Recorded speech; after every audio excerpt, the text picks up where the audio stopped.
Ain't we got fun? Not much money, oh, but honey, ain't we got fun? The rent's unpaid, dear, and we haven't a bus, but smiles were made, dear, for people like us.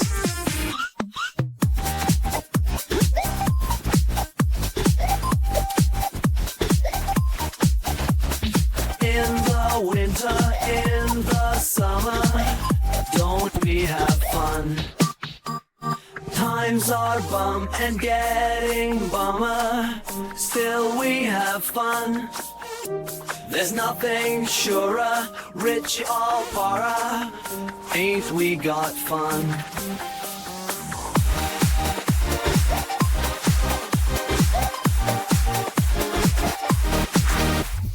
Every morning, every evening, ain't we got fun? Not much money, oh, but honey, ain't we got fun? The rent's unpaid, dear, and we haven't a bus, but smiles were made, dear, for people like us.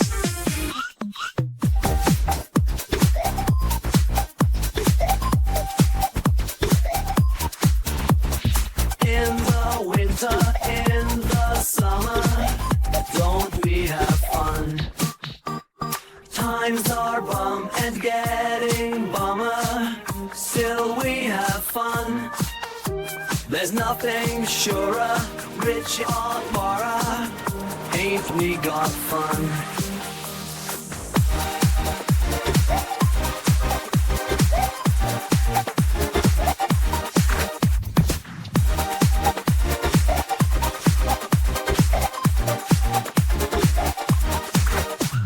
Lights are flashing, we're still dancing, ain't we got fun? No sleep, only beat enhancing, ain't we got fun? We chase the night, dear, let the sunrise wait.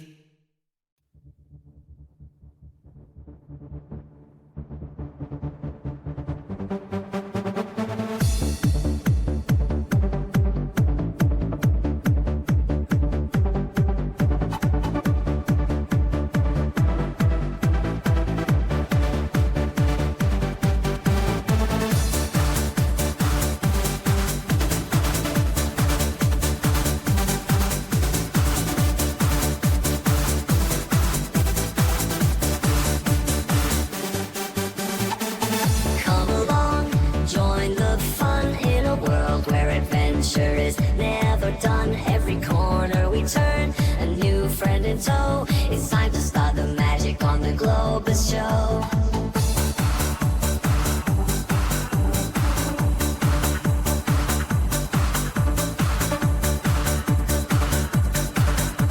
It's time to learn and grow on the Globus show.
adventure is never done. Every corner we turn, a new friend in tow. It's time to start the Globus Show.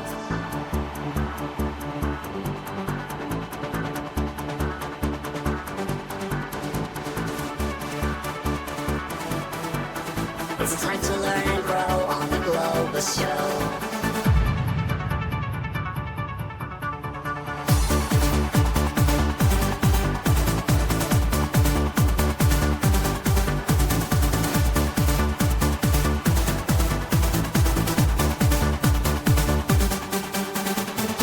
See the sights, so much to know. Across the lands, hand in hand, we join the flow. Discover wonders in the Globus Show, where every day's a brand new episode. On the Globus Show, on the Globus Show, It's time to learn and grow on the Globus Show. on the Globus Show, on the Globus Show. It's time to learn and grow on the Globus Show. On the Globus Show. On the Globus Show. On the Globus Show. On the Globus Show. On the Globus Show.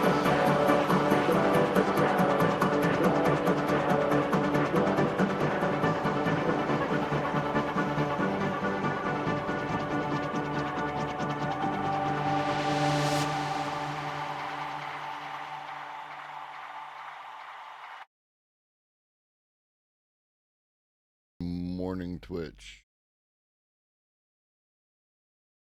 Good morning. I know it's hard to wake up, and sometimes life kind of sucks. You got this. Good morning, PETA. Morning, bots. Good morning, lurkers. Good morning, YouTube. Hit that like, subscribe, and that bell to stay notified.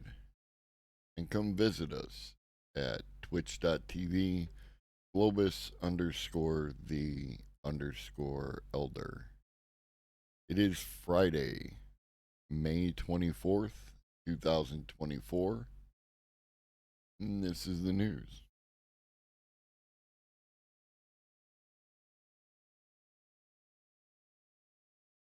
Germany has too many solar panels, and it's pushed energy prices into negative territory.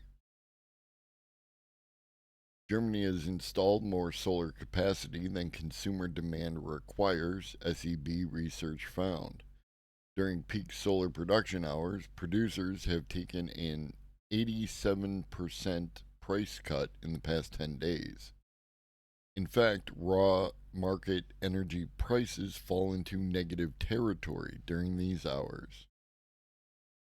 Sunny days in Germany mean gray clouds for solar profitability, as the nation's dive into renewables has left it with too much energy.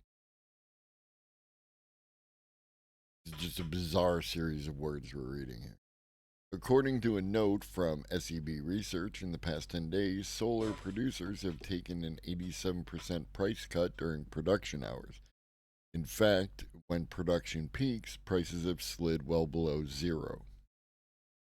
On average, the price received was 9.1 euros per megawatt hour, significantly under the 70.6 euros paid during non-solar power hours.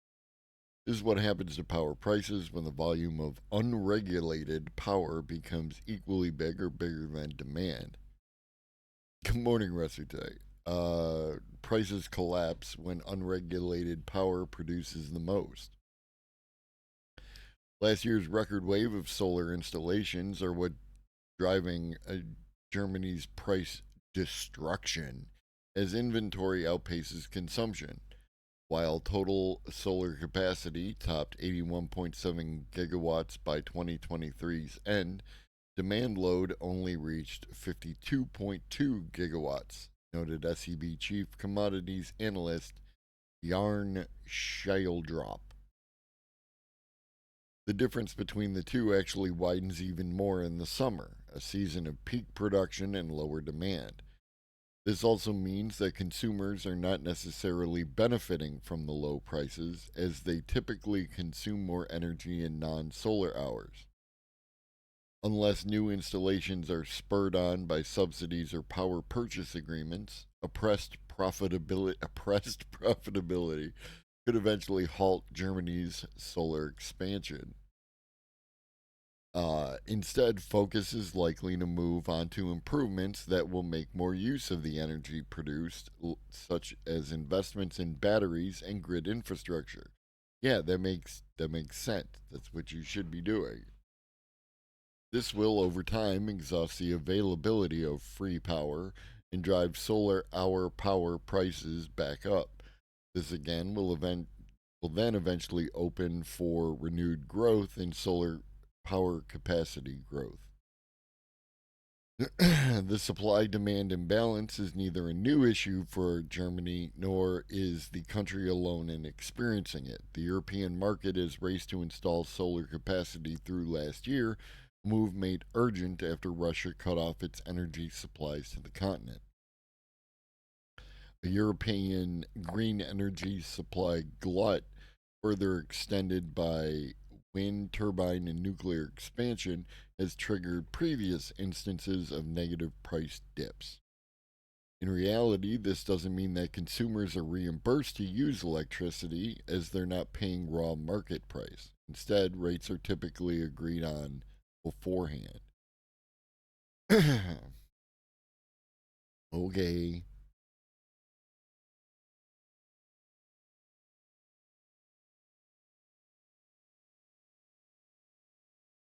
From ZDNet, generative AI may be creating more work than it saves. Dun, dun, dun. Addressing a problem of opportunity addressing a problem or opportunity with generative AI might be overkill. There's common agreement that generative AI tools can help people save time and boost productivity. But while these technologies make it easy to run code or produce reports quickly, the back end work to build and sustain large language models may need more human labor than the effort saved up front.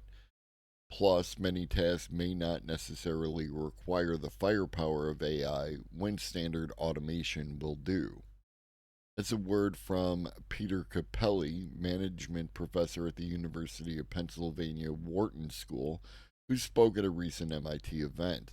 On a cumulative basis, generative AI and LLMs may create more work for people than alleviate tasks. LLMs are complicated to implement, and it turns out there are many things generative AI could do that we don't really need doing. What up, Larry Wolfa? Yeah, management professor. And I'm not gonna. It sounds a bit off on its face, but yes, anytime you implement a new piece of technology, a new piece of software, any of those kind of things into your systems, there's going to be work that needs to be done.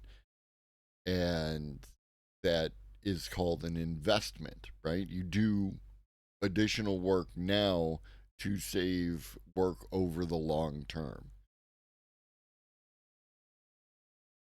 While AI is hyped as a game changing technology, projections from the tech side are often spectacularly wrong, he pointed out. In fact, most of the technology forecasts about work have been wrong over time. He said the imminent wave of driverless trucks and cars predicted in 2018 is an example of rosy projections that have yet to come true. Broad visions of technology driven transformation often get tripped up in the gritty details. Proponents of autonomous vehicles promoted what driverless trucks could do rather than what needs to be done and what is required for clearing regulations, the insurance issues, software issues, and all those issues. Plus, Capelli added, if you look at their actual work, truck drivers do lots of things other than just driving trucks, even on long haul trucking. Like, a similar analogy can be drawn. There is no like, by the way. They just said that and don't provide examples, so that's helpful. A similar analogy can be drawn to using generative AI for software development and business. Programmers spend a majority of their time doing things that don't have anything to do with computer programming. They're talking to people, they're negotiating budgets, and all that kind of stuff. Really? Like, how many programmers are negotiating budgets? Right? That's something that management does. Management negotiates budgets. A programmer tends to not negotiate a budget, at least as far as I know. If there are any programmers who want to update me on that and correct me, I'm more than happy to be corrected. Even on the programming side, not all of that is actually programming. The technological possibilities of innovation are intriguing, but rollout tends to be slowed by realities on the ground. In the case of generative AI, any labor saving and productivity benefits may be outweighed by the amount of back end work needed to build and sustain LLMs and algorithms. Morning, Pharaoh. While programmers do not negotiate budgets, I have two that work for me and been in the industry 20 years, never heard of that. Yeah, no, that's what I'm saying. It's like, that is not,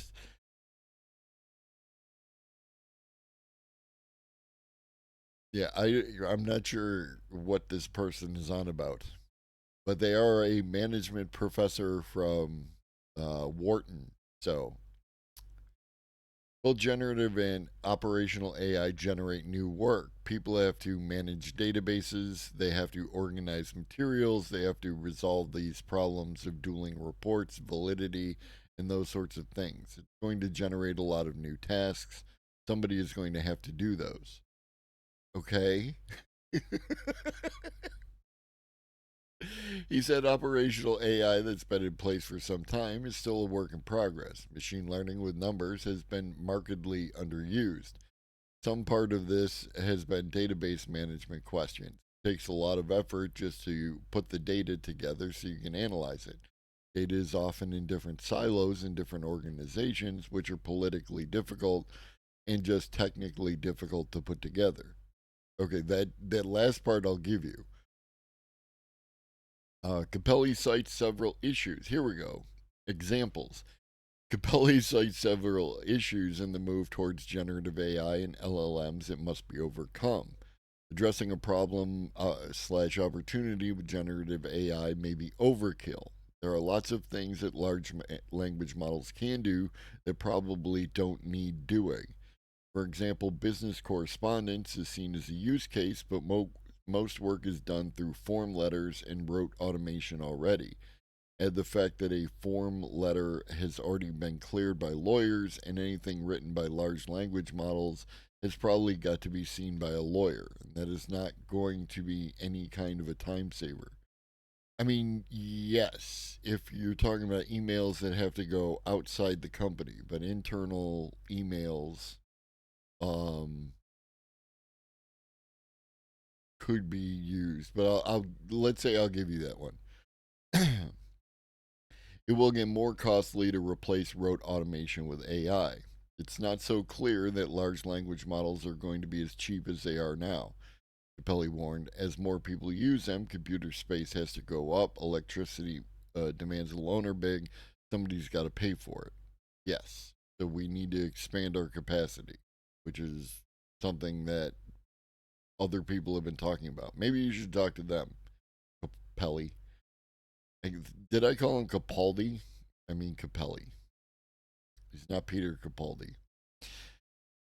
People are needed to validate generative AI output. Generative AI reports and outputs may be fine for relatively simple things such as emails. But for more complex reporting and undertaking, there need to be validation that everything is accurate. If you're going to use it for something important, you better be sure that it's right. And how are you going to know if it's right? Well, it helps to have an expert, somebody who can independently validate and knows something about the topic. Look for hallucinations or quirky outcomes, and that it's up to date. Some people say you could use other large language models to assess that, but it's more a reliability issue than a validity issue. We have to check it somehow, and this is not necessarily easy or cheap to do. I mean, you're checking whether you're doing it with AI or not, somebody is checking it. And assembling the information or report or what have you um, takes longer than verifying that it's accurate. Guten Morgen. Guten Morgen, Adam. Yeah. Uh, I'm not giving you this one, right? The bulk of your time is spent assembling the information, and somebody has to verify it already. It saves people time. Generative AI will drown us in too much and sometimes contradictory information. Because it's pretty easy to generate reports and output, you're going to get more responses. Okay. Also, an LLM may even deliver different responses to the same prompt. There's a reliability issue. What would you do with your report? You generate one that makes your division look better and you give that to your boss. What? That's data manipulation. I mean, you can do it, and I'm not saying it doesn't exist, but that has nothing to do with AI. Plus, he cautioned, even the people who build these models can't tell you those answers in any clear cut way. Are we going to drown people with adjudicating the difference in these outputs? You're just tilting at windmills. People still prefer to make decisions based on gut feelings or personal preferences, okay? That doesn't mean that they're good decisions. This issue will be tough for machines to overcome. Organizations may invest large sums of money in building and managing LLMs for roles such as picking job candidates. But study after study shows people tend to hire people they like versus what the analytics conclude. Right. This is the problem of nepotism, right? Like now there can be questions of like culture fit, um, talking to people, having conversations, making sure they're the right person to add to your team, right? I'll give you that. And that is something that's currently beyond AI is to figure out if a person um is a good fit for your team. But that that in and of itself, that people tend to hire people they like versus what the analytics conclude, that's not a valid reason to not use the AI. That's actually indicative of a problem with human decision making. Machine learning could already do that for us. If you built a model, you would find that your line managers who are already making the decisions don't want to use it. Again, that's not my issue, right? If you can't organize your company in a way that they follow you know, I mean, unless you're making the argument that people close to the line, like the worker domination of decision making, and there are arguments to be made there, but this is not that. This is different managers who don't want to do the job that you hired them to do. That sounds like an entirely other issue. I'm pretty sure they've already been using algorithms in picking job candidates. Oh, absolutely. Capelli suggested the most useful generative AI application in the near term is sifting through data stores and delivering analysis to support decision making processes. We are washing data right now that we haven't been able to analyze ourselves. There you go. You figured it out. Good boy. It's going to be way better at doing that than we are. Along with database management, somebody's got to worry about guardrails and data pollution issue. Yeah, I don't know. He's kind of all over the place, and I don't think he backed up his claims with evidence in all cases.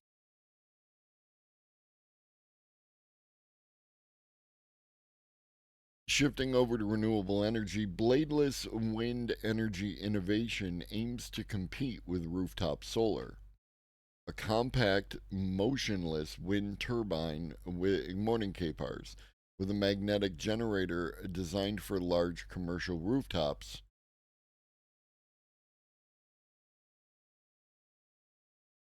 Hazer Konigsteiger? Konig, Konigsteiger? What is that? The last part is King Tiger. You got Pazer. What up? Welcome in. Um, yeah. Larry, it was sketchy, right? Like I'm important. It felt like I'm important. You should listen to me. Um, anyways, where were we? Designed for a large commercial rooftop, delivers 5 kilowatts of capacity per unit.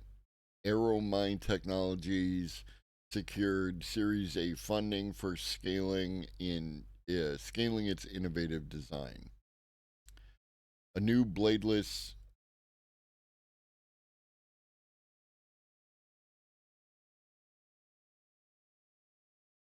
I don't know what that means. Um, I don't know. A neutrophil,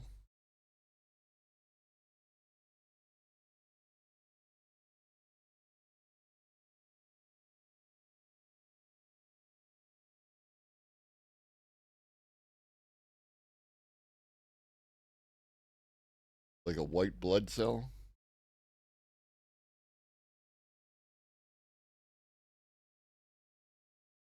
Are you weird? You might not be weird, but I'm starting to get weird vibes, homie.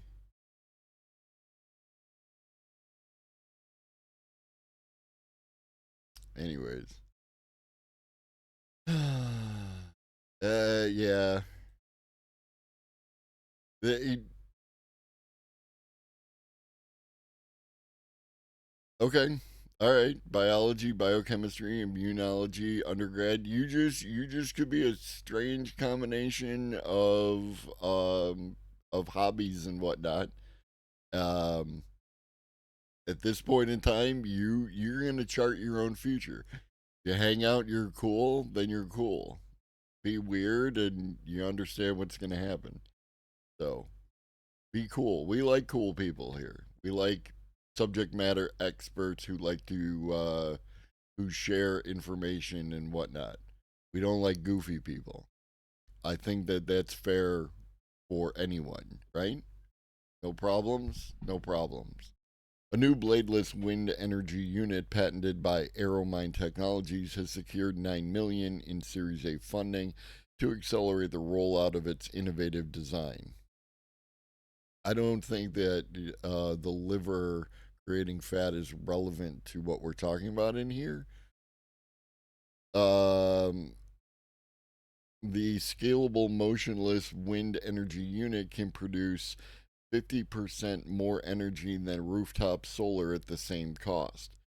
AeroMind's technology is primarily designed for installation on the edge of a large rooftop like an apartment building, a big box store, factory, or warehouse facing the predominant wind direction. The technology leverages aerodynamics like aerofoils in a race car to capture and amplify each building's airflow.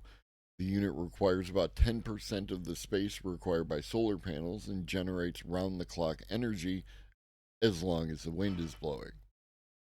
Veriton, an energy research investing and strategy firm, led the funding round with part. Yeah, I don't care about the funding round. Airmind said, unlike conventional wind turbines that are noisy, visually intrusive, and dangerous to migratory birds, yeah, Larry, specifically addressed that concern.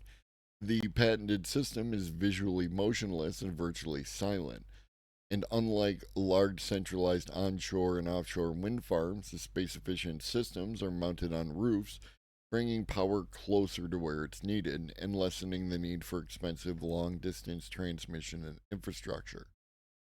Distributed power is a key and increasingly strategic element to an evolving all the above energy mix. We believe that distributed power innovation will play a vital role in helping companies fulfill their needs for reliable, reasonably priced electricity and desire for low impact power. Oh, I kind of like the look of wind turbines up on a green hill, drive along the interstate between Niagara to Albany, and there's a bunch. It's idyllic. Yeah, but um, one, not everyone feels that way, right? And it can that the fact that not everyone feels that way can make it challenging to get it past people.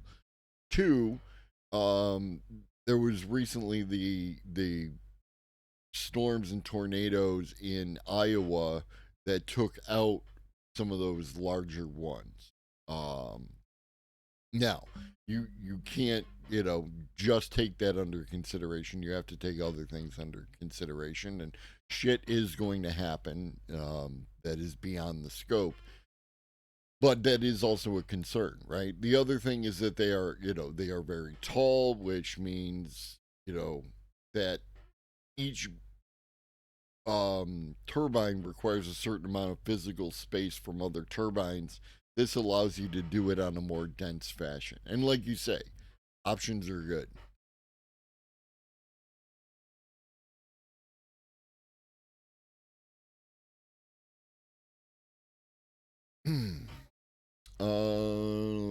Each unit weighs just over 1,000 pounds, can withstand winds of 120 miles per hour, and can be upgraded to hurricane resistant models. Baby, I just met you. This is crazy. Here's my number. Call me maybe. Thank you for the follow. Um, each unit weighs just over 1,000 pounds. Blah, blah, blah. Hurricane resistant models that can withstand winds up to 158 miles per hour. The AMAI generator system is a state of the art rotor stator system with a 5 kilowatt permanent magnet generator. Product specifications can be found here. Typical installation would connect 10 units or more, adding 50 kilowatts of capacity to a roof. A 10 unit, 50 kilowatt system's electricity generation varies wildly.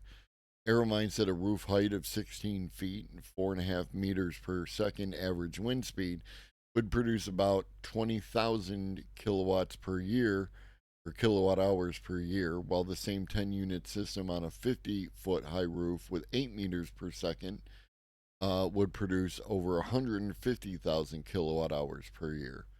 So it's neat. And the fact that it doesn't turn and it's quiet, there's tremendous advantages to that, right? That's my follow alert.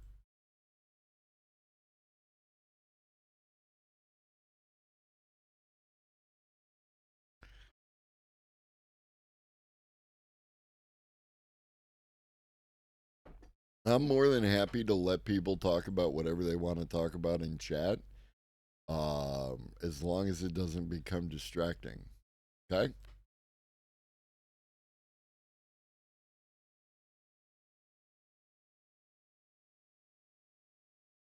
All right.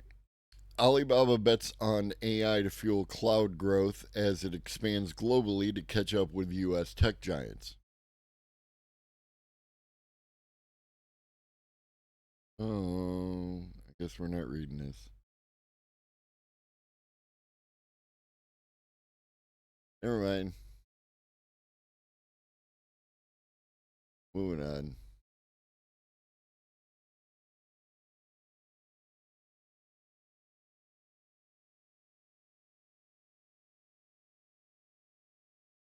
So, yesterday, when we were streaming the morning show, yeah, no, Alibaba's big into AI. Um, it's a whole thing. What is it called? Ernie?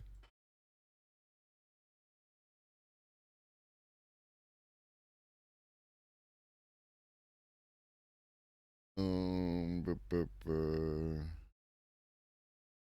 Yeah, this is from about a year ago. Alibaba unveils its ChatGPT style service. Um,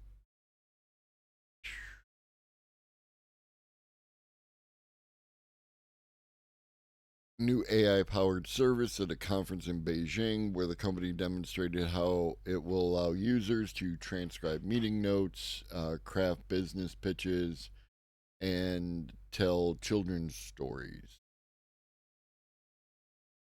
So, yeah, they're all over it.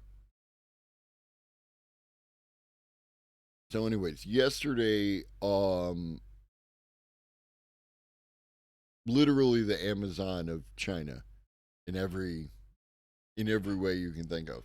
Yesterday we had an issue with DuckDuckGo, and I wasn't sure what the issue was right at the time, and now we got an answer at 2:05 a.m. Bing's API was down, so that also tells me that DuckDuckGo is powered by Bing, which I didn't appreciate. Um, Taking Microsoft Copilot, DuckDuckGo, and ChatGPT's web search feature down too. Bing, Microsoft's search engine, was working improperly for several hours on Thursday in Europe. At first, we noticed it wasn't possible to perform a web search at all. Now it seems search results are loading properly. The outage also affects Bing's application programming interface, or API, which means that other services that relied on Bing weren't working properly. The incident seemed to end around 7:20 a.m. Pacific time, and services began coming back online after more than 5 hours of outage. Those affected include DuckDuckGo and Ecosia, two alternate search engines that rely on Bing search results. Good morning, Red Hobbit. Microsoft Copilot wasn't loading either. ChatGPT Plus subscribers who have the ability to perform web searches also got an error when they tried to search for something. Once again, an outage proves the web depends on a handful of tech companies. If an API goes down, many services are affected. In this particular case, it was interesting to see the increasingly important role of Bing's API. While Google still dominates when it comes to web search, many services are now reliant on Bing's API. So yeah, I did. I also didn't. It makes sense though that ChatGPT was powered by Bing, um, and Microsoft Copilot, which is powered by ChatGPT, would also be powered by Bing. So that all makes sense.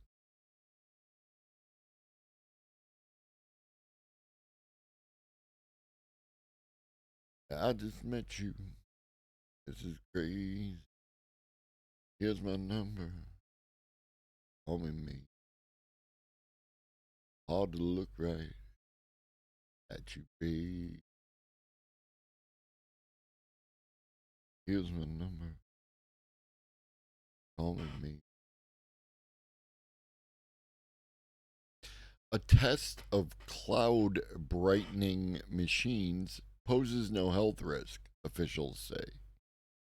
After halting a test of controversial technology to fight global warming, the city of Alameda, California said it found no measurable health risk from the giant salty mist spraying fans. Well, this is fun. A technology that could one day cool the planet cleared a key hurdle on Thursday.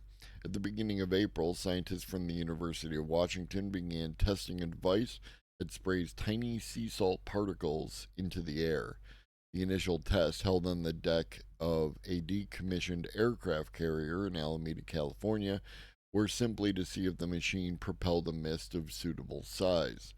But in the future, versions of that device could eventually be used to spray particles into clouds, causing them to reflect more sunlight back into space and to temporarily ease global warming. Just stop using the fossil fuels, dude.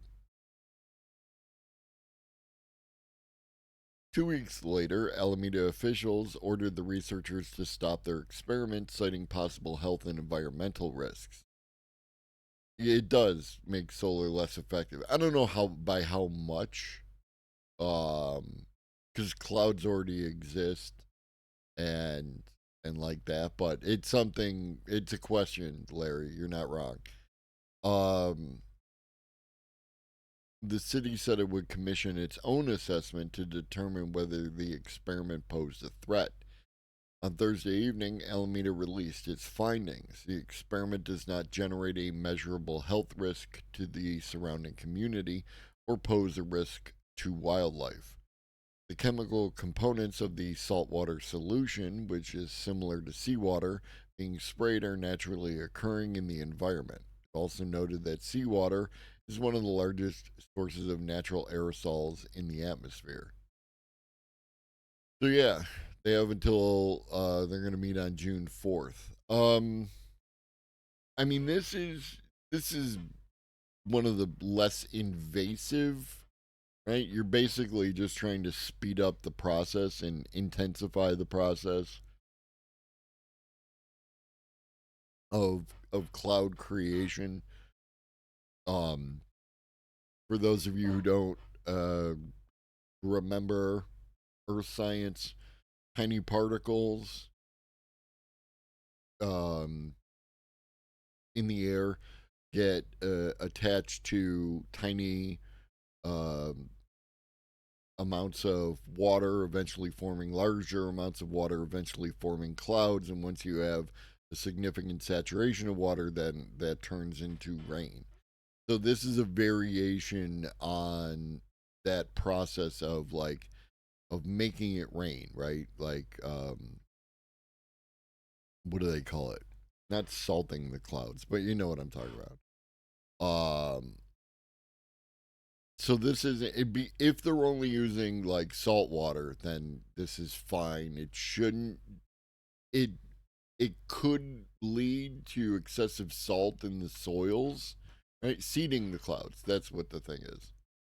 Oh yeah. No, this is definitely conspiracy theorist fodder, no doubt.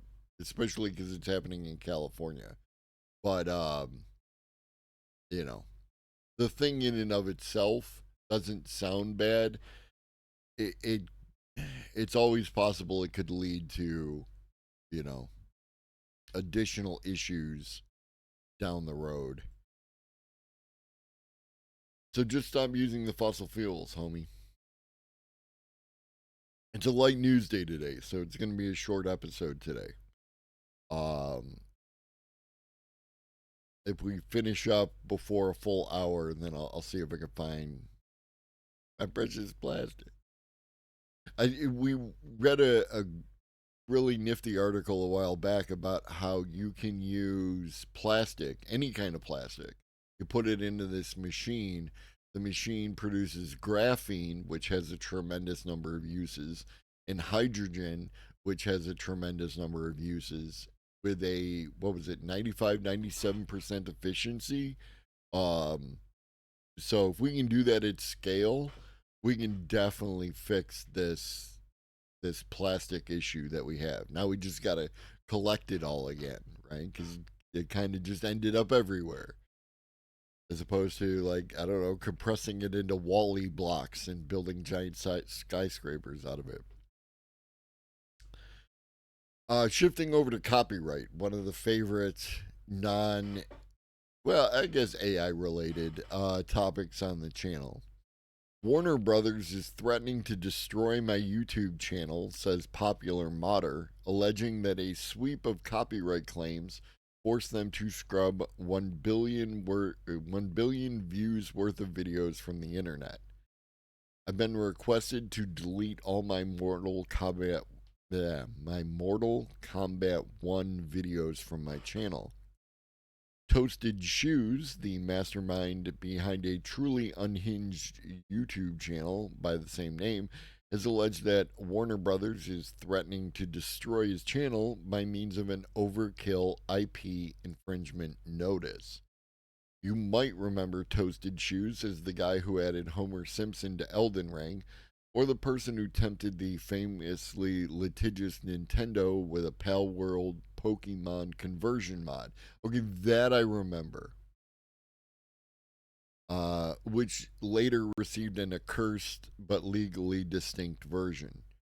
Most recently, the YouTuber crafted and I know this too, the Star Wars Clone Trooper mod for Helldivers 2. It's supposed to be pretty cool, but I play on, PS5, not on PC. So no mods for me. Um, with the help of his team, which is important context since he's by no means a solo act. Toasted Shoes, the YouTube channel, is by all accounts a business with employees and salaries. A large part of Toasted Shoes' bread and butter, however, were, his now vanished Mortal Kombat videos, which feature characters from just about everywhere, including Disney and Pixar properties, absolutely wrecking each other in NetherRealm's gore-splattered fighting game.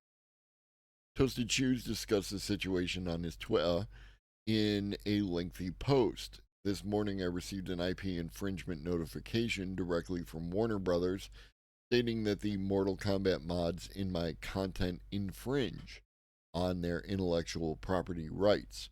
I've been requested to delete all Mortal Kombat 1 videos from my channel, or else they will issue copyright strikes and essentially delete my channel in its entirety.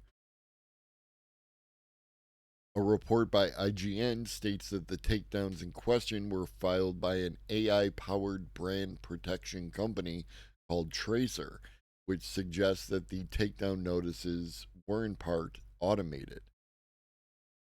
So, I have plenty of sympathy for Toasted Shoes here, even if you could make the argument that his livelihood does very much hinge on playing with fire, especially in the modern age of increasingly aggressive copyright claims. So yeah, right? Like this is the problem with the argument about fair use, right?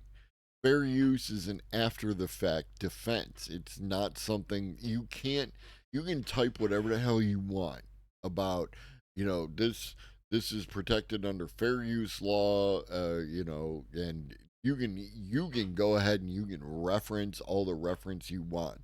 It's not the way fair use works. It's not how the adjudication of fair use works. There are no rules. It is really up to vibes based on the particular judge who happens to look at your shit. And in order to get a judge to look at your shit, you either have to let them take you to court and try to defend it, or you have to sue them in court yourself, right? Like this is put this in the pile, put this in the book of grudges against copyright, because this is another example. Like, I would say that this obviously was fair use, in my opinion. This person, there's nothing about what they do that is going to negatively affect the thing, the original IP, unless you believe it is. And then if you believe it is, then there's nothing I can tell you that is going to change your mind.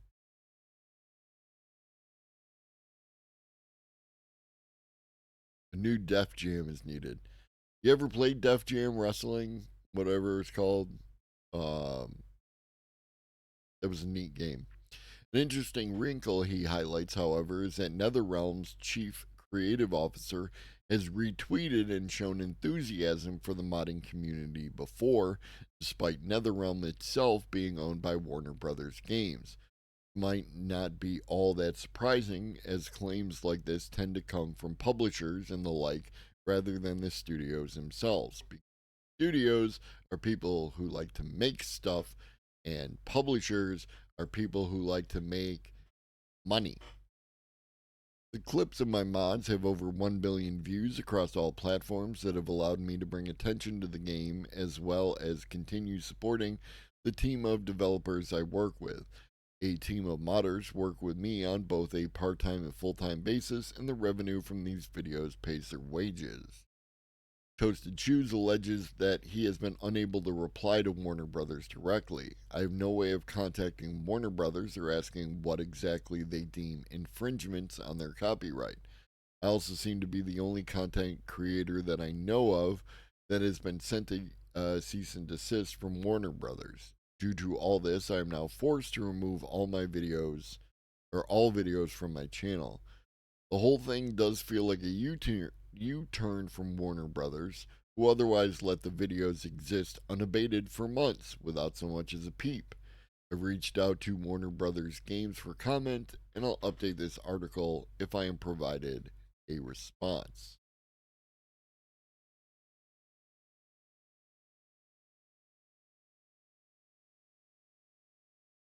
Unprecedented. We live in unprecedented times. Unprecedented is almost losing its meaning with the unprecedented number of times that we've used unprecedented in the past couple of years. All over the place. Unprecedented discovery. New low cost catalyst converts carbon dioxide to valuable chemicals. A low cost tin based catalyst can selectively convert carbon dioxide to three widely produced chemicals: ethanol, acetic acid, and formic acid. Lurking within the emissions from many industrial operations is an untapped resource, carbon dioxide. Contributor of greenhouse gases and global warming, it could instead be captured and converted to value added chemicals. In collaborative project involving the US DOE, Argonne National Laboratory, and Valparaiso University, also Northern Illinois University, scientists report a family of catalysts that effectively converts CO2 into ethanol, acetic acid, and formic acid. These liquid hydrocarbons are among the most produced chemicals in the U.S. and are found in many commercial products. For example, ethanol is a key ingredient in numerous household products and an additive in nearly all U.S. gasoline. The method used by the team is called electrocatalytic conversion, meaning that CO2 conversion over a catalyst is driven by electricity. That's a very good description of that. By varying the size of tin used from single atoms to ultra small clusters and also to larger nanocrystallites, the team could control the CO2 conversion to acetic acid, ethanol, and formic acid, respectively. Selectivity for each of the chemicals was 90% or higher. Our findings of a changing reaction path by the catalyst size is unprecedented. La, la, la, la.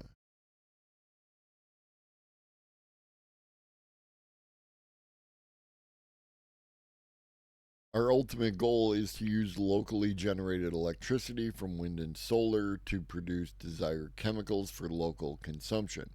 This would require integrating the newly discovered catalyst into a low temperature electrolyzer to carry out the CO2 conversion with electricity supplied by renewable energy. Low temperature electrolyzers can operate at near ambient temperature and pressure. This allows rapid start and stop to accommodate the intermittent supply of renewable energy. It is an ideal technology to serve this purpose. If we can selectively produce only the chemicals in need near the site, we can help to cut down on CO2 transport and storage costs. It would truly be a win win situation for local adopters of our technology. Yeah. In the meantime, Stampy's here. Stampy's here. Oh, look out. Stampy's here.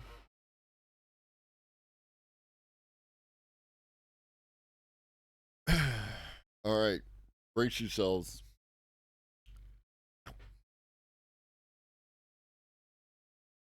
Sudden container crunch sends ocean freight rates soaring, setting off global trade alarm bells. An ocean container capacity crunch, a perfect storm in global trade is creating a shipping container capacity crunch, fueling a sudden and surprise spike in ocean freight rates. The beginning of peak shipping season, coupled with the longer transits to avoid the Red Sea and bad weather in Asia, have hit the flow of trade on key routes. Ocean carriers are skipping ports or decreasing their time at port and not picking up empty containers in an effort to keep vessels on track for delivery. The supply chain cost issues come at a time when consumer goods for back to school and the holidays are set to be moved on the water. From the Far East to the U.S. West Coast, it is likely spot rates will surpass the levels seen at the height of the Red Sea crisis earlier this year, which demonstrates how dramatic the recent increases have been. Zenita ocean freight rates. Ow, no biting.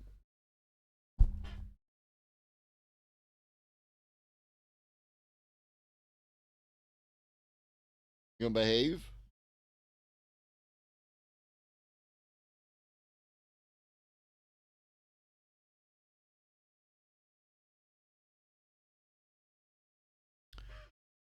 Uh, Zenita ocean freight rates show the rallying spot market and the widening spread between spot and long-term rates. The bigger the spread between long and short-term rates, the greater the risk of cargo being rolled, which we know is already happening. So this is their chart, right? Going back to June 2023, we were in this range, right? And the upper one, the darker blue, is East Coast ports. The lower is West Coast ports. Um, and all that would make sense if you think about, you know, distance between the Asian ports um, and the West Coast versus those same ports going to the United States via either around the Horn of Africa, and then to Europe, or going through the Suez Canal, which is currently having its challenges due to the ongoing genocide and the response by the Houthis. Um, but we were in this under 3K range, and then this is when the initial Red Sea issues kicked off, and then they kind of came back down, and now we're popping back up into that same range. And it's basically led to a doubling in cost, allegedly. Douse Bowl said this will bring back memories of the chaos caused by the lack of available capacity during the COVID 19 pandemic.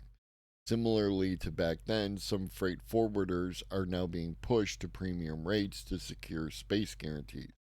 This is an issue with there aren't enough empty containers coming back to the shippers, right? Um, Especially with delays and everything else, now you're looking to maintain your timelines. And as you're doing that, as it said earlier in the article, you're spending less time in port. You're spending less time in port means one of the things that is going to be cut off your list is driving around empty containers.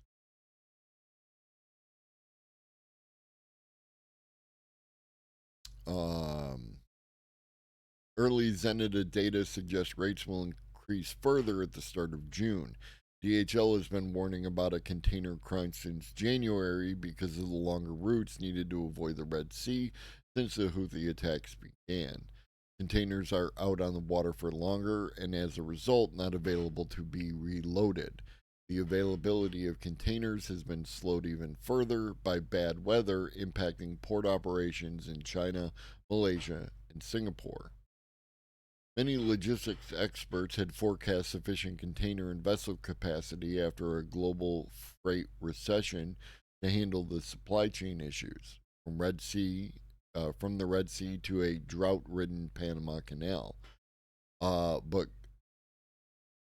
Gertz Alde Ailbrand, Gertz Ailbrand, head of Ocean Freight Americas for DHL, tells CNBC that vessel space on many trade lanes is insufficient to meet market demand.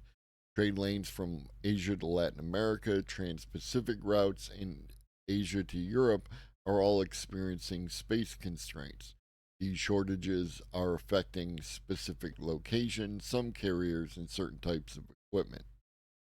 He cited a shortage of 40-foot containers at the Chinese port of Chongqing last week. As high demand and longer transit times continue, we are closely monitoring the situation to address any potential challenges. Judah Levine, Freightos head of research, says that in March and April, ocean carriers were able to use idle vessels as well as ships from other lanes to help offset the longer voyages, keep containers moving, and for the most part, keep to weekly departure schedules. But this has meant there is no excess capacity in the market. Bad weather in East Asia at the end of April created some further delays, which was one factor leading ocean carriers to skip some port calls or shorten their turnaround at destination ports to make up time. That also meant fewer empty containers have been brought back to China. An increase in ocean freight rejection shows the imbalance.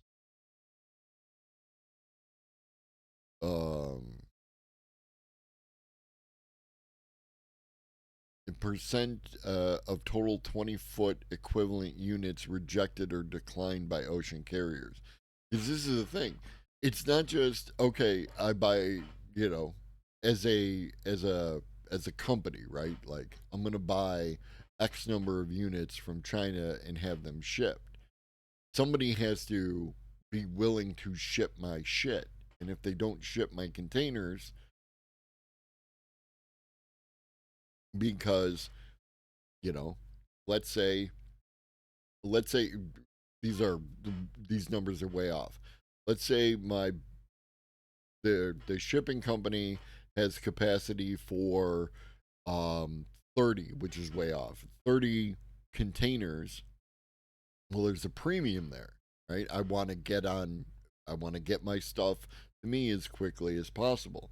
Premiums, because of the supply and demand, means that I'm going to have to pay more to get my containers on that ship, and then they are going to charge that much more because they know they can. And then all these costs roll down the consumer along with inflation. The recent increase in demand for exports out of China, together with the dip in the number of repatriated empty containers, means shippers are starting to find empty equipment hard to come by at some export hubs. Even though demand levels are not extremely high, with vessel capacity already stretched thin, the recent increase in demand is enough to push rates up, and the added lack of containers is only helping to push them up even higher. So, yeah, it doesn't look like we're getting any relief anytime soon. Google promised a better search experience. Now it's telling us to put glue on our pizza. Imagine this: you've carved out an evening to unwind and decide to make a homemade pizza. You assemble your pie, throw it in the oven, are excited to start eating. But once you get ready to take a bite of your oily creation, you run into a problem. The cheese falls right off. Frustrated, you turn to Google for a solution. Add some glue, Google answers. Mix about an eighth of a cup of Elmer's glue in the sauce. Non toxic glue will work. So, yeah, don't do that. As of this writing, though, that's what Google's new AI overview feature will tell you to do. The feature, well, not triggered for every query, scans the web and drums up an AI generated response. The answer received for the pizza glue query appears to be based on a comment from a user named Bucksmith in a more than decade old Reddit thread, and they are clearly joking. My question to these things is always what did you what was your prompt? What did you type in there? You know? Um and I just love that Fucksmith got their day in the sun here. This is just one of the many mistakes cropping up in the new feature that Google rolled out broadly this month. It also claims that former U.S. President James Madison graduated from the University of Wisconsin not once, but 21 times, that a dog has played in the NBA, NFL, and NHL, and that Batman is a cop. Well, Batman is a cop. I don't know what to tell you about that. Uh, sorry. Um, yeah, no, and the prompt was cheese sliding off pizza or something like that. Well, that's my question, right? Like, what actually is what they wrote, right? Um, and yeah, no, and this is the thing.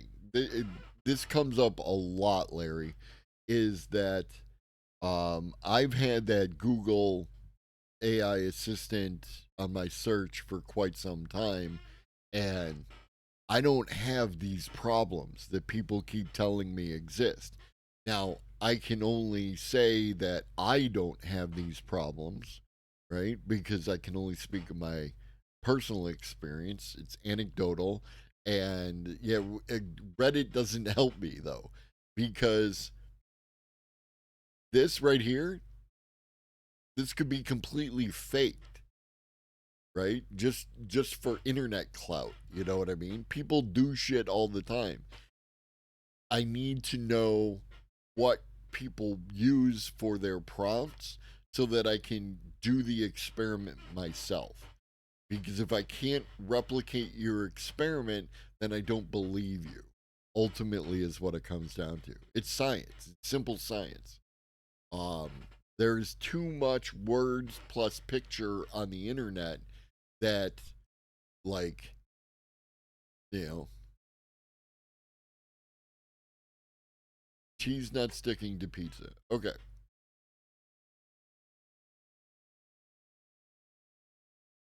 let's see if we can. Hi, Stampy. No, no biting. Do do do do do do do do do do. Yeah, we're if it doesn't, then we just it'll just invalidate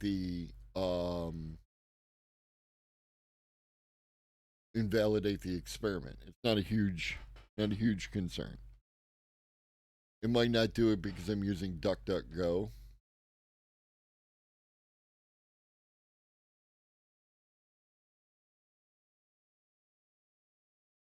Yeah, and this is the link back to the thing, and then excuse me. And this is like there's a bunch of stories on it, right? And I would hazard a guess that they all trace back to this single alleged incident. You know what I mean? Because that is a common feature of a lot of these stories lately. Is they all trace back to this single incident, right? And over here in the Hindustan Times, this is at least an honest headline. Man claims Google AI suggested he use glue to stick his cheese to the pizza, right? Now this is PMQ Pizza. I think that they would be a little more reliable than some guy on Reddit. You know what I mean?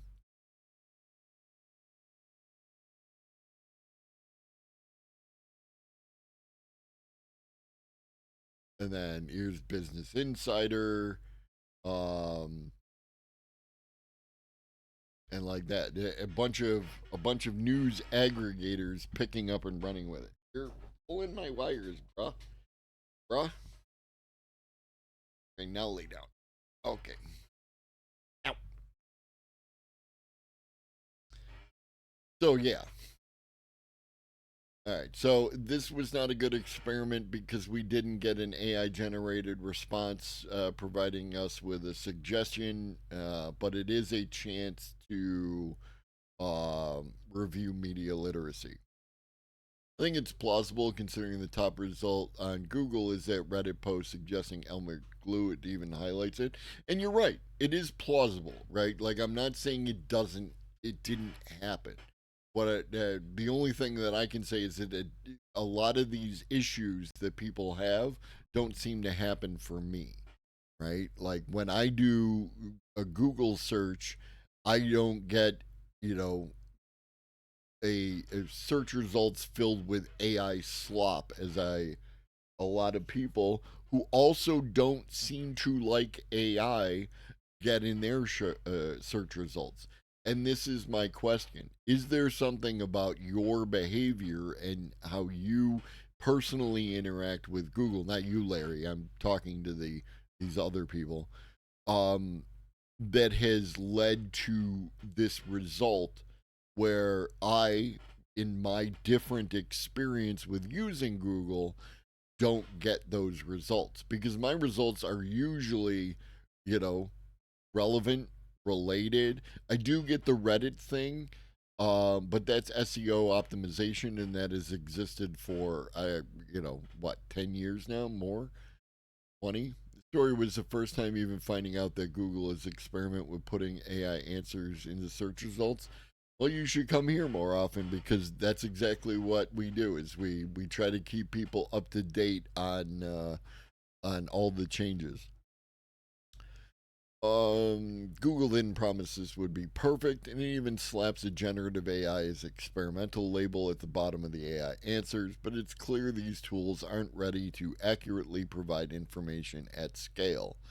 Take Google I/O's, and again, that this is a claim that you are making based on what appears to be like a single incident. I saw someone else mention this. Oh, because they were searching for a mammal. What mammal has the most bones of any vertebrate animal? And the snake python. So I'm gonna use my phone because and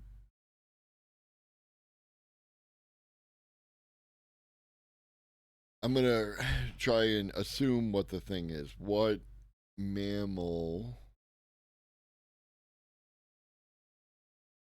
has the? So we can assume that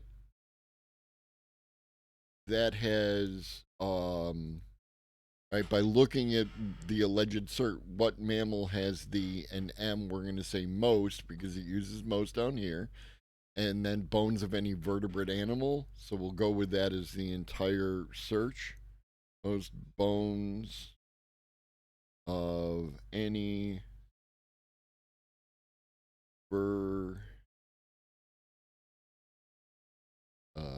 vertebrate animal. Search. Yeah, verified. Boop, boop, boop, boop. There it is. Yeah. Snakes, including pythons and corn snakes, are estimated to have the most bones of any vertebrate animal.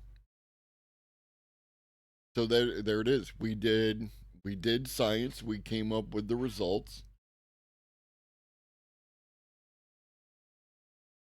Um, the next one, the next AI generated is humans have 206 bones, less than most other mammals. The animal with the most bones is the python with 600 bones. So what this tells me is that when that when the AI is interpreting that search query, it is ignoring the mammal portion and focusing on the most bones of any vertebrate animal.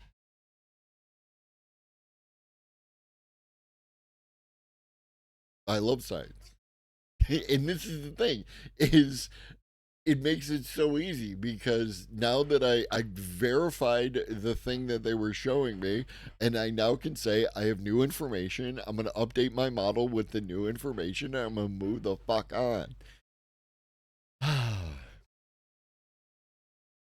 Take Google I/O's big launch of this feature, for instance. Talking about you, not to you, Google. The demo was highly controlled, and yet it delivered a questionable answer about how to fix a jammed film camera. It suggested they open the back door and gently remove the film. Don't do that unless you want to ruin your photos.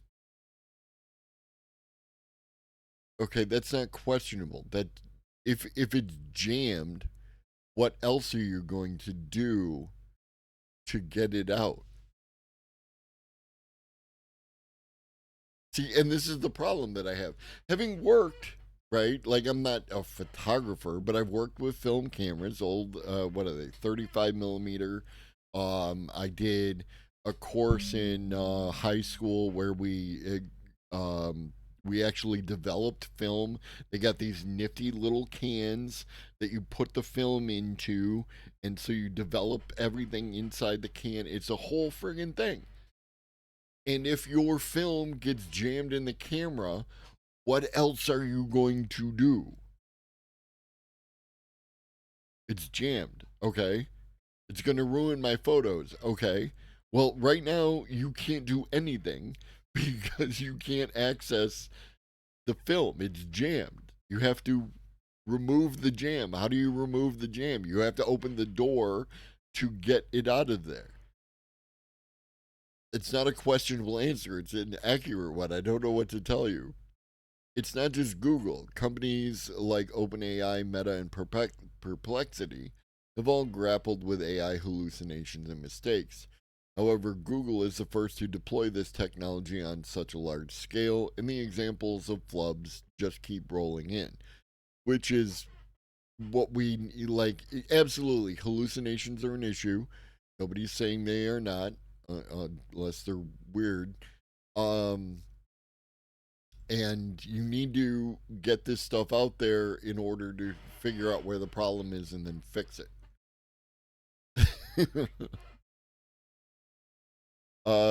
Companies developing artificial intelligence are often quick to avoid taking accountability for the systems with an approach much like a parent with an unruly child. Boys will be boys. What? These companies claim they can't predict what this AI will spit out, so really it's out of their control. Okay, just say you don't like AI, dude, because they tell you ahead of time. If you use this, you might get some answers that are incorrect, and you should verify them. This is experimental. We're trying some shit. And they can't predict what the AI will spit out because they're trying to figure out, and then we can like I did with the snake vertebrate thing. I can once I get an answer and I look at it, then I can determine the likely reason for that particular outcome.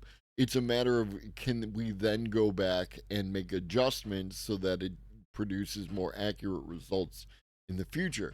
Now, Anthropic, with their Claude model and the fact that they have been able to go back in and peek inside the black box to determine what is causing these outcomes and then tweak the system to make adjustments to get better outcomes. This is exactly what you need to do because this is science. This isn't I typed in Google and I got a wrong answer shit. And like let's say we remove this entire thing from the AI realm, right? And you just Googled cheese on pizza, and you clicked on that Reddit result that was highlighted that told you about glue on pizza. AI didn't come into this, and yet you still are stuck with the same problem. Yeah, 100% Pharaoh. Like, and this is the thing about AI denialists that really irritates the shit out of me is that they put up these massive blinders around the way that you know processes work just because they hate AI. And they will do this. And again, I hate metaphors because most of them are bad. This is a bad metaphor. This is not what these companies are doing. They're literally telling you that it's experimental, might hallucinate. You should verify anything before going forward. But for users, that's a problem. Last year, Google said the AI was the future of search. Yes, the future. What's the point, though, if the search seems dumber than before? AI optimists, it's me. They're talking about me. Let's see what they say about me. AI optimists argue that we should embrace the hype because of the rapid progress made so far, trusting that it will continue to improve. I really do believe that this technology will continue to get better, but focusing on an idealized future where these technologies are flawless ignores the significant issues they currently face and allow companies to continue delivering subpar products. I don't believe that that follows, but okay. For now, our search experiences are marred by decades old Reddit posts in the pursuit of incorporating AI into everything.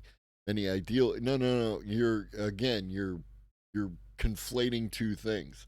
The Reddit post issue is based on search engine optimization, which is a service that you can pay for, and they're doing that because Reddit is or has gone public, and they are trying to capitalize on their product. It's not the AI.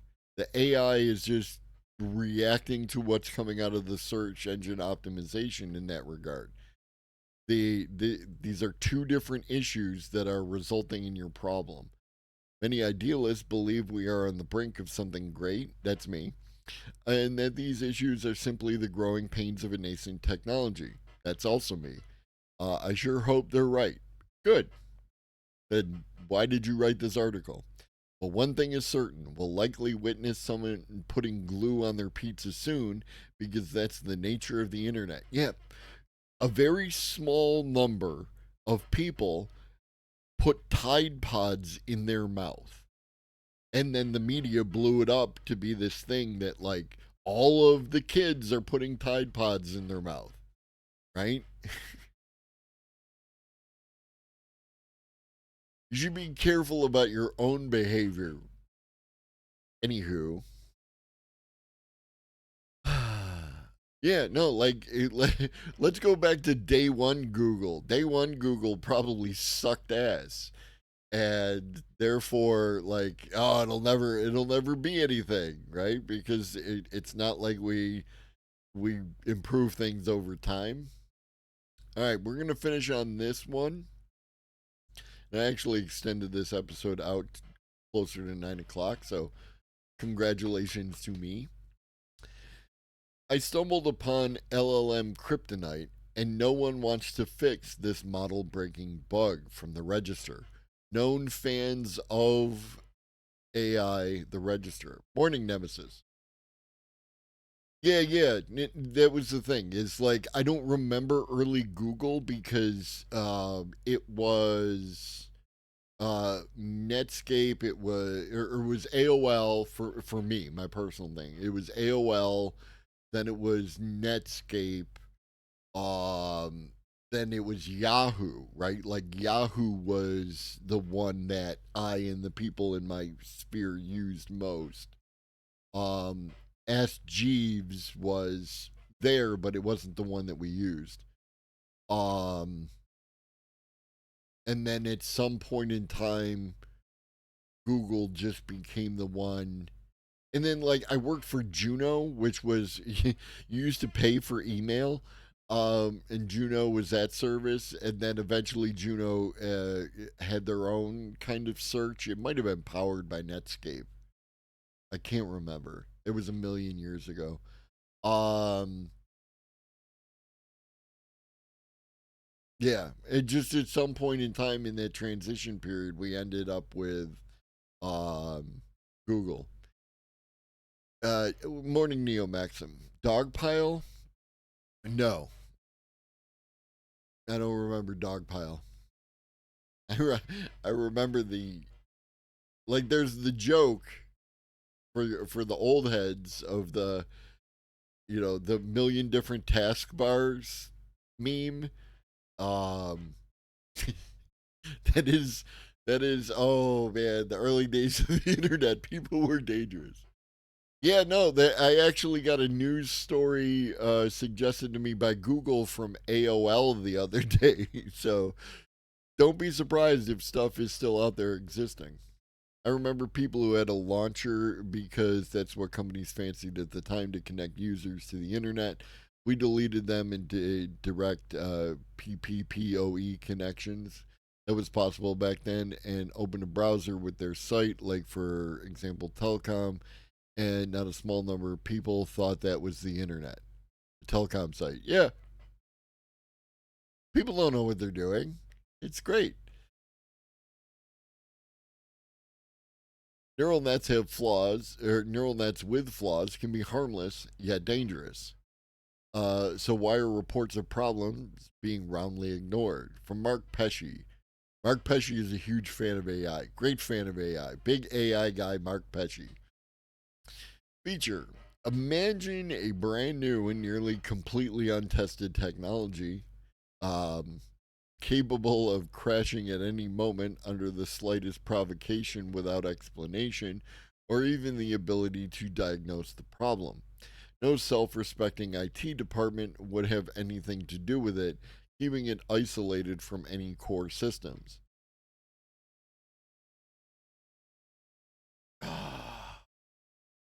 Okay,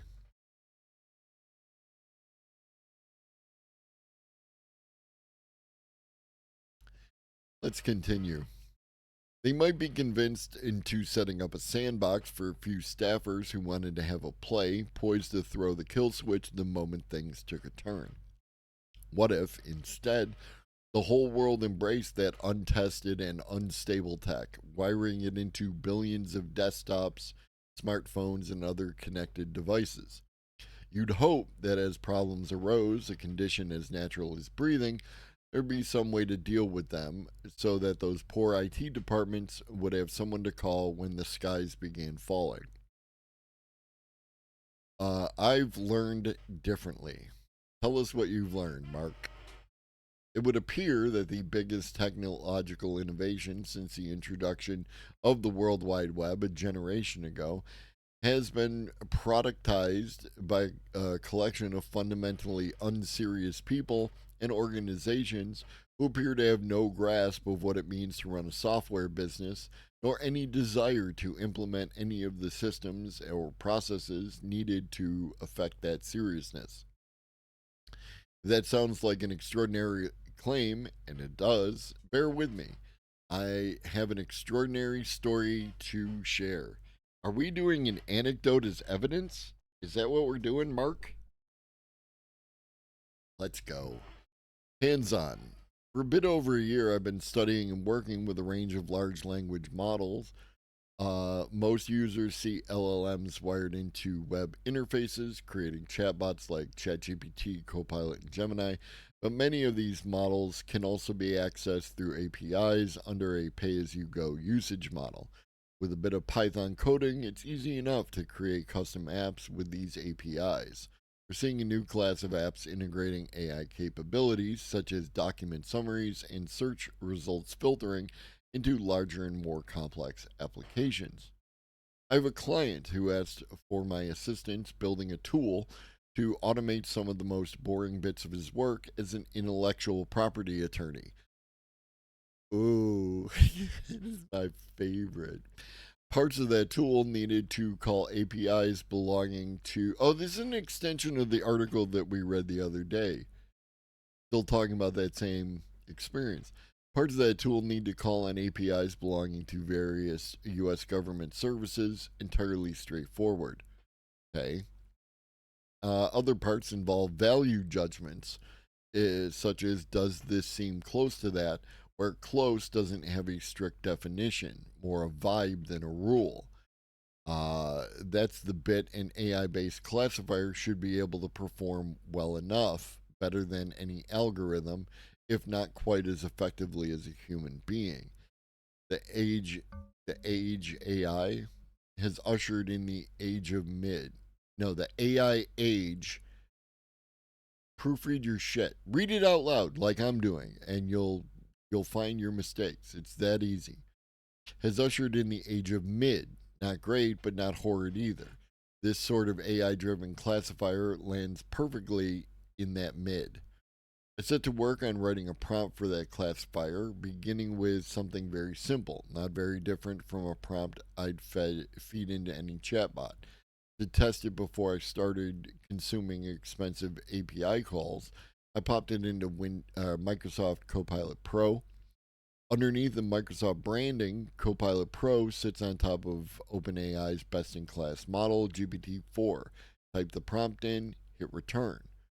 Chatbot started out fine for the first few questions in its response. Then it descended into a babble like madness, which went on and on and on and on and on and on. Somehow it couldn't even stop babbling. Okay, I thought, that's a bit weird. I tried it again. Same thing. Maybe Copilot is broken.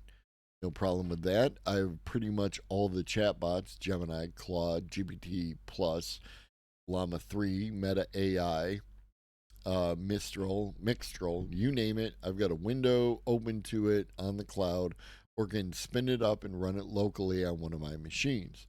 I reckon I'd just use another chatbot until Microsoft got around to fixing Copilot. I don't know if this has any relation to the Copilot outage that happened yesterday related to the Bing thing, um, but we'll move on. Type the prompt into Mixtral. The first few words were fine, then babble, on and on and on. So it's not just Copilot. Yeah, it was worldwide. Um, but it allegedly is fixed. I ran through. Yeah. No, it appears to be fixed now.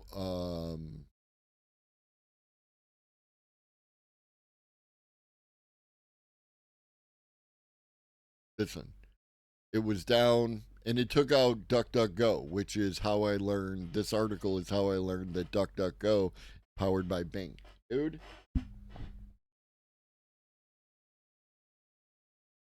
Anyways, so it's not just Copilot. I ran through every chatbot I could access, and with the single exception of Anthropic's Claude 3 Sonnet, I managed to break every single one of them. Oops, what do I do now? Use Claude 3 Sonnet is one option, I guess. On the other hand, I had work to do. On the one hand, I had work to do. On the other hand, I'd run into a big pervasive something caused by my quite innocuous prompt. I guess I should tell someone. But who? Microsoft has a feedback button on the bottom of the Copilot page, so I sent off a screenshot and a note that this seemed to be broken. I also contacted the support page for Grok, one of the new LLM as a service providers, sending over some screenshots and text of the prompt. This was all I could do. I couldn't get more work done until I had a resolution to this bug. You could have used Claude 3 Sonnet. You just said so. The next morning, I woke up to an email from Grok support. That is odd indeed, and I was able to reproduce this across each of the models. While we don't build the models themselves, this is strange behavior, and I'll pass this along to the team. Thank you for letting us know. That external confirmation, Grok had been able to replicate my finding across the LLM it supports, changed the picture completely. It meant I wasn't just imagining this, nor seeing something peculiar for myself.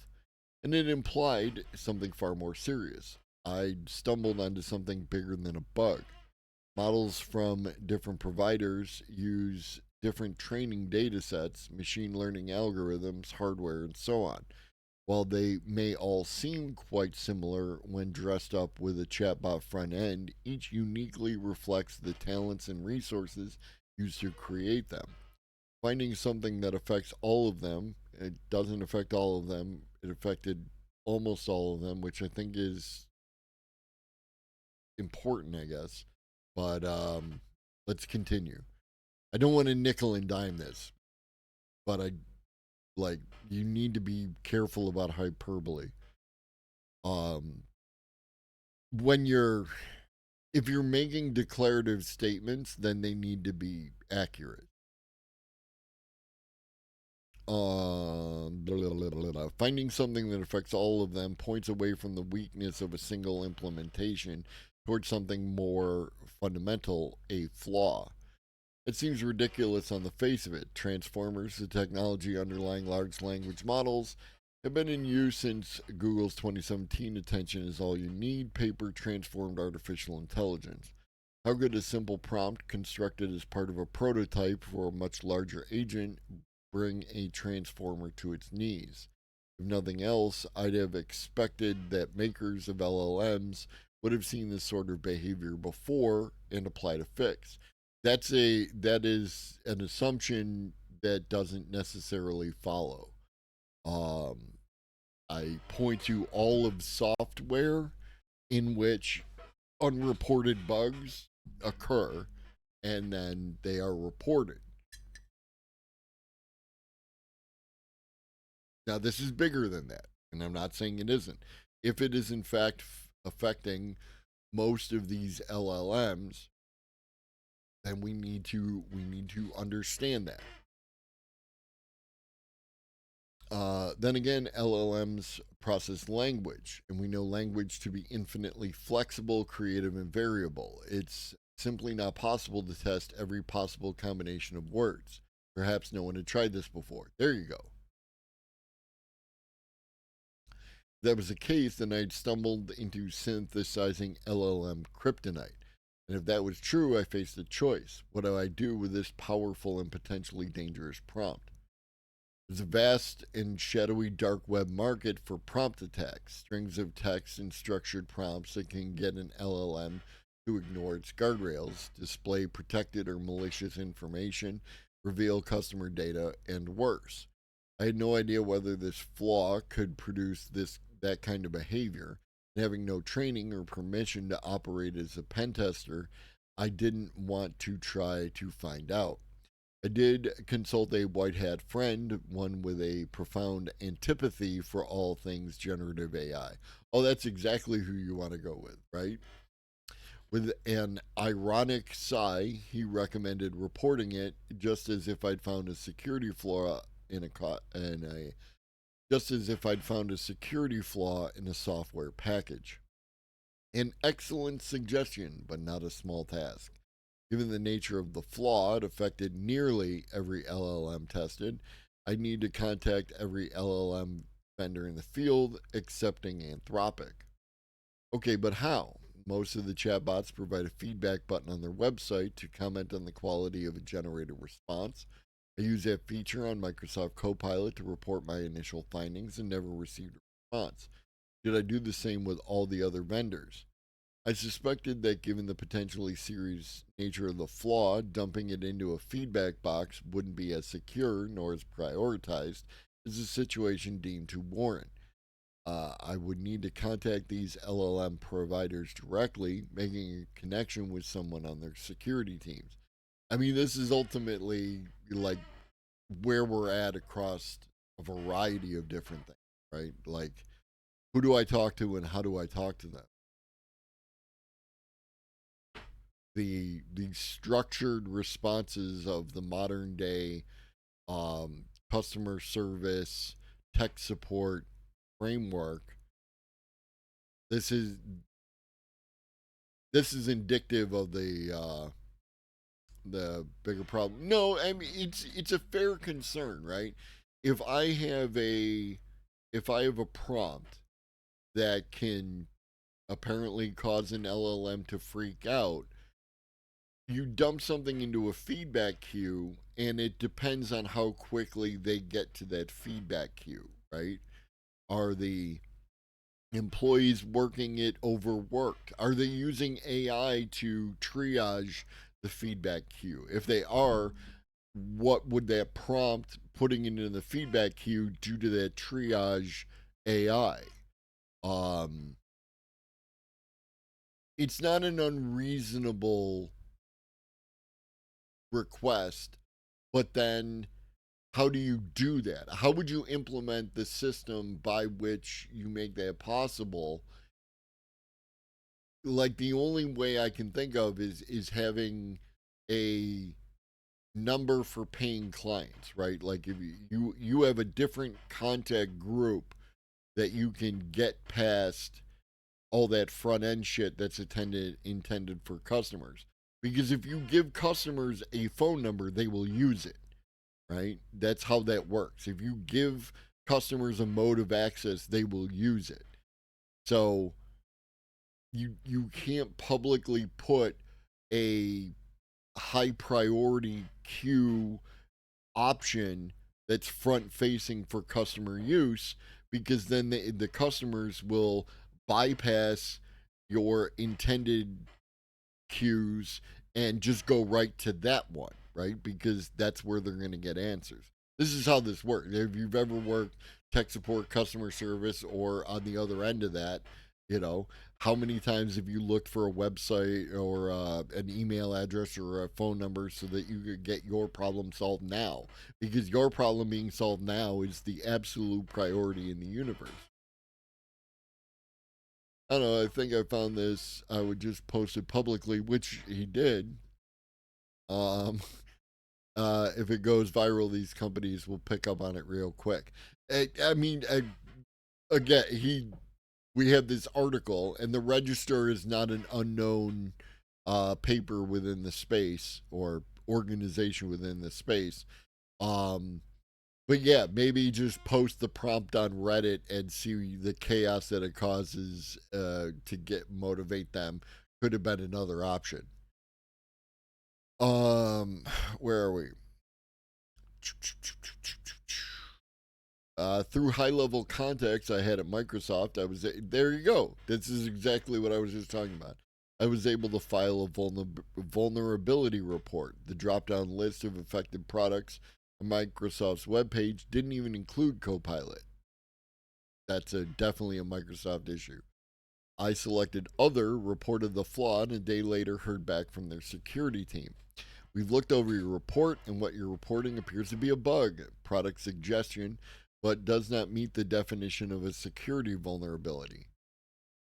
See, and this to me sounds like AI triage.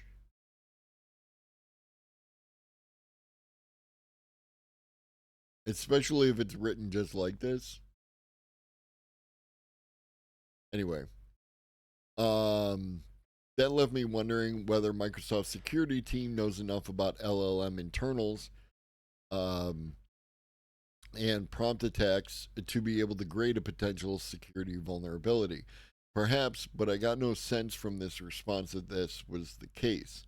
I won't name or shame any of the several other providers I spent the better part of a week trying to contact, though I want to highlight a few salient points. And I will give this to Mark, right? Like,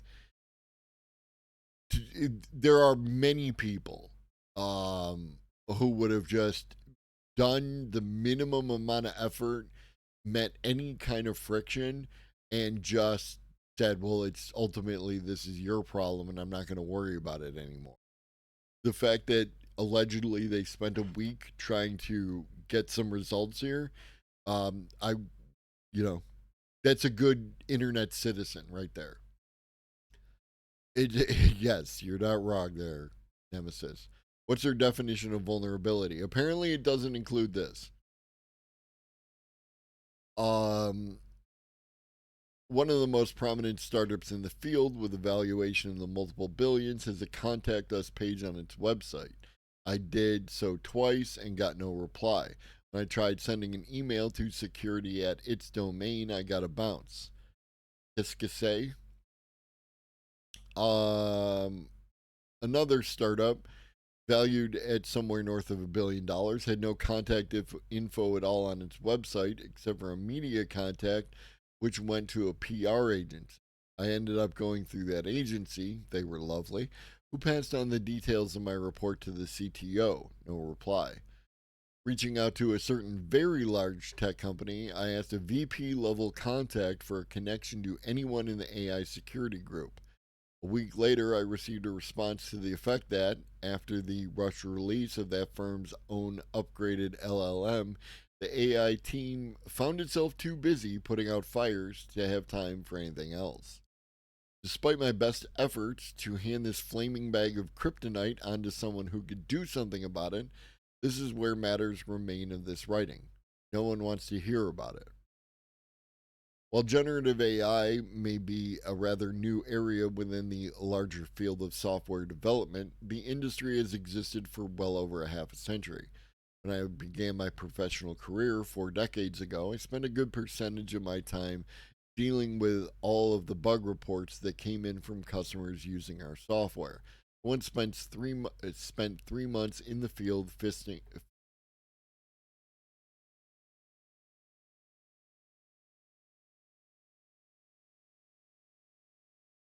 It caught it. Um, I once spent 3 months in the field fixing a customer's bugs. Customers buy software under the expectation it will be maintained and supported. Tell that to Ubisoft. That's part of why they buy, or part of what they buy.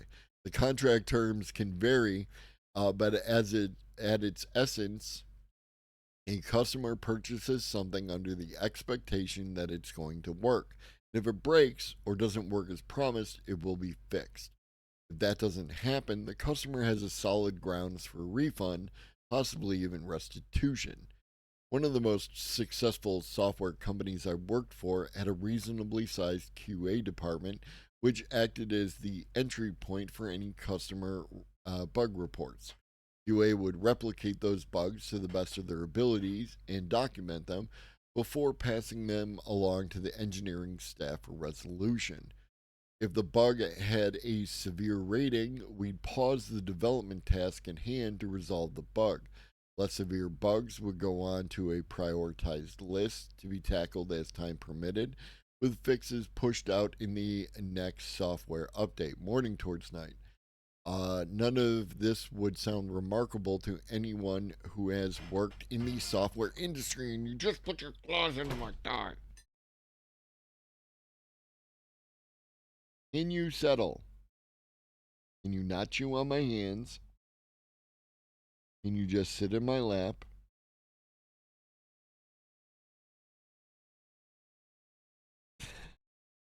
Are you taking over the stream?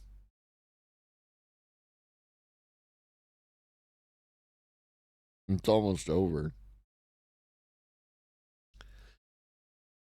Um, where were we? None of this would sound remarkable to anyone who has worked in the software industry. Similar processes must exist with the software developers. What up, C? Um, Software developers making generative AI models. Without such processes, progression from design to product would be impossible. Bugs would multiply until everything ground to a halt. It's necessary.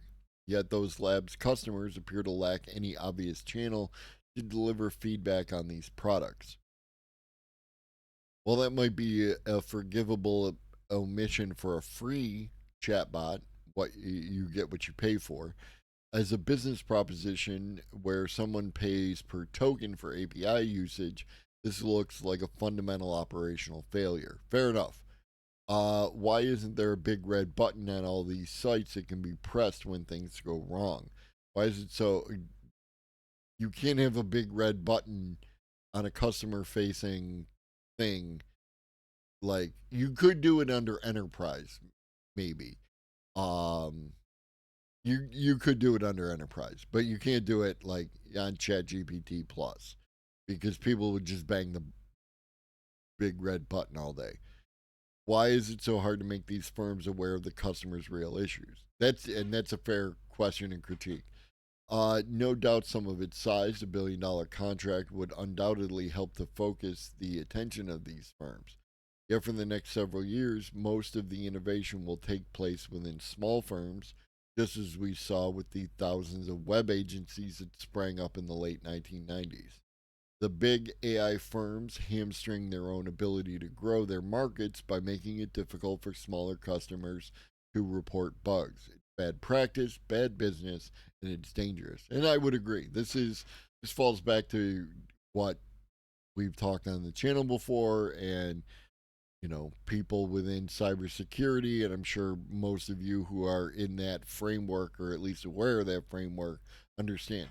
Cybersecurity is not sexy. It doesn't generate capital, therefore it is not a priority. Microsoft tying some of their executive bonus pay to cybersecurity going forward, that is a step in the right direction, but it's a very small one. I think pen testers and people who have written about prompt attacks would perhaps know someone to contact about this. Maybe. Sometimes though, like the alignment and safety team at OpenAI recently lost a handful of people. I'm not going to say it's a flood. They lost a handful of people who've gone on to other things. What if that was your contact? You know? Now you're in that process by where the person you used to work with is left and you are going to be shuffled to someone else. That's assuming it's a business contact and not like a more personal one. So when you get shuffled to a new representative to handle your particular issues, then in that case you are, at the whims of them trying to insert you into their own, um, personal ecosystem of contacts that they already maintain and issues that they already are addressing until you can hire more people, so on and so forth. None of this stuff that he's talking about is new, right? Like these are not new issues. What is an issue is the fact that this is supposed to be a big deal technology. People are supposed to be doing better, and they are, in fact, doing not better. And that's going to continue being a problem going forward unless people take cybersecurity as a culture more seriously. And this is that, right? This is exactly that kind of issue. Because if you think about it, and this is me doing a, because we don't know what the prompt is, so it's, you um but what if you had the capacity to use multiple accounts or not have to create an account to insert this prompt in on multiple occasions, in similar to like denial of service attack, where if it's triggering it to go on and on and on and on, now you're overloading, and can you crash the AI server? You could potentially find out. Because one person was capable of coming up with this type of issue, it's distinctly probable that a different person could come up with something similar to execute that kind of thing. In a different universe in which I am not in it, I completely agree with you. I don't like fucking around in the universe I live in. Um These unpatched bugs constitute potential security threats affecting all their customers, little and big. AI firms like to talk up the idea of alignment, explaining how their models have been trained and tuned so that they will not cause harm. That's necessary but insufficient. A model with flaws can be harmless yet dangerous. That seems to be where we are right now. Building apps about with weapons grade content completing artificial intelligence that has been tamed but not defanged. Give it the wrong prompts, and those big powerful jaws can suddenly snap shut. Morning, definitely not Pasha. Until these firms close the loop between vendor and client, their powerful products cannot be considered safe. With great power, as they say, comes great responsibility. To be seen as responsible, AI pushers need to listen closely, judge wisely, that quickly. And I'll give that. I give Mark a hard time here, but at the beginning, um, but it's not unreasonable. Mark is one of the few people I like over at the register. Um, there are a bunch of people over there who are really like anti AI, but Mark appears to be like he wants it to work. He wants it all to work. He's not unreasonable. Thing is, for all he knows, a malicious actor may already know about this prompt. I mean, it's just definitely possible. Again, the nature of the way the human beings function is that once they see something as possible, right? Or even the idea that like the idea of civilization, of building a city of multiple people of differing families and everything else arose independently in multiple places. The idea of coinage arose in different multiple places. um a lot of science things have been arrived at because it's a culmination of all these different things leading us to people to make conclusions. And when you have enough people, you increase the probabilities, and eventually you get the results that um you were looking for, or no matter who you are, right? Like Isaac Newton, had Isaac Newton taken the apple to the head and never recovered, someone else would have discovered the things that Isaac Newton discovered, um, because of how all that works, right? Isaac just happened to be a focal point within this framework. So, yeah, I mean, there are people like he found it on accident, which is something that happens, like um, penicillin, that discovery, accidents happen all the time. But there are people who are actively looking to break LLMs. So they're definitely looking at these prompts, which could produce similar results and stuff like that, both in the in the research frame and in the, let's say, not so research frame. So yeah, it's distinctly possible that someone knows, if not this prompt, a prompt, um, like that. But yeah, it kind of comes back, Nemesis, to what we were talking about with the when the Googles tried their uh, tried to adjust their AI image generator to be more diverse, and they turned the knobs too far in the other direction, and then also a certain segment of society didn't like the outputs that they were getting and then lost their goddamn minds for it. We don't live in a society where you can do stuff, make mistakes, get feedback, and we're all pushing in the same direction.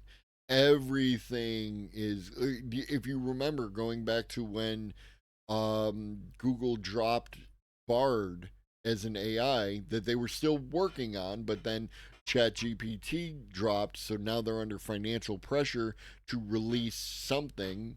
Bard AI wasn't ready, they weren't there yet, and they released it, and because it couldn't do what it needed to do to be a ChatGPT killer, it ended up creating a situation where they lost 100 million in market cap in hours, right? Like this is the world that we live in, where admitting to mistakes and making mistakes and facing challenges are punished. And it's a freaking problem, right? We should embrace failure, right? You as it, if you make a mistake, if something doesn't work the way it's intended, all that kind of stuff, you learn, you figure out why, and then you do it. We were talking about security, Kadio. Absolutely. Good morning, Kadio. Good morning, Bog and stuff. I'm actually just wrapping. Thank you for showing up. We're just about to shut it down. Um, but yeah, if you wanna, I'll give you this. I'll throw this right in here, Kadia. You might appreciate this. Um, yeah, we could have had it all rolling in the deep. All right, don't go anywhere. Stick around for the raid. You know how this works. Been on Twitch for more than 5 minutes. You understand. Um,